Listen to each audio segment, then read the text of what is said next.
Om Shanti. Om Namo Bhagavate Vasudevaya. Welcome to another Yoga Small Talk, and we continue with 7 minutes Bhagavad Gita a day. We are reading from chapter 4, and we have reached verse 40. The ignorant, the faithless, the doubting selves go to destruction. There is neither this world nor the other, nor happiness for the doubting. So in verse 39, we were reading what is the outcome when one has faith and devotion and goes in wisdom. This person will attain knowledge. Now we are getting the other half, the person who does not attain the knowledge, the ignorant. Why? Because he does not have faith, which is a prerequisite. The doubting self, we will touch that in a moment. That person goes to destruction. What does it mean goes to destruction?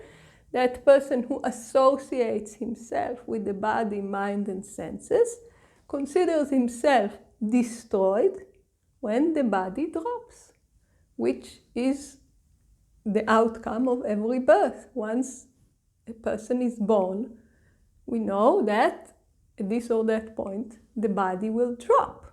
So if we do not gain the knowledge before, if we remain associated, fully superimposing myself on the body at the time of the separation from the body, will consider myself destroyed.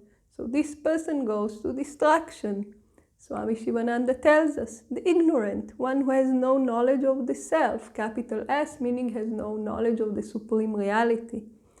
The man without faith, who has no faith in his own self, remember, in my ability to reach the goal of life, the self-realization, in the scriptures and the teachings of his guru. So the person who doesn't have those three types of faith, he is the faithless.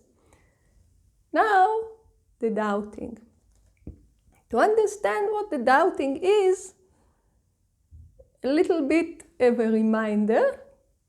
Remember, in chapter 3, we read about hierarchy, about the senses, the mind, and the intellect. So, the senses are superior to the body, the mind is superior to the senses, the intellect is superior to the mind, and the self, capital S, the supreme, is superior to the intellect. Now, the mind has the quality of doubting. This is the quality of the mind. Should I or should I not? Then comes the intellect and makes the determination based on past knowledge. And we study this when we study Raja Yoga, about the structure of the mind and the intellect, which are part of our inner instrument. This is also in Vedanta, but we will not go into too many details. Our mind is the one who is doing the doubting, should I or should I not? And then the intellect comes and determines. Now, when we are not doing the spiritual work, when we are not taking the reins of the mind into our hands, when we do not become the masters of our mind or the masters of our destiny, and for instance, in the beautiful book Thought Power, Swami Shivananda teaches us how to become the masters of our mind and the masters of our destiny, and we teach it in the form of what is called positive thinking. Before we do that, we are constantly in the hands of the mind. Should I not? Should I not? Full of doubts. And there is no higher power that we accept in the form of our intellect or the teachings of the Guru, which takes us out of this constant doubt. And when we are in this state, Swami Shivananda tells us this is the most sinful of all. Meaning this person will suffer the most pain. His condition is very deplorable. He is full of doubts as regards the next world, so He doesn't know if really all we're hearing is true or not.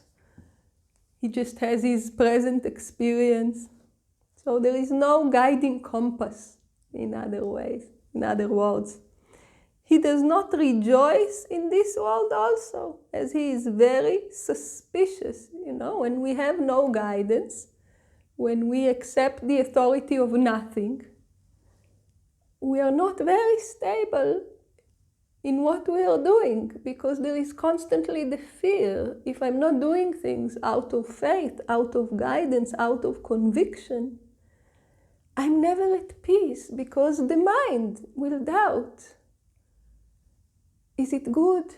Is it not good? How do I know? If all I have is my own experience and my own mind, I will always be suspicious. I will always be worried. I will always be concerned. I will always be not at ease, because I don't know what's coming. I believe nothing.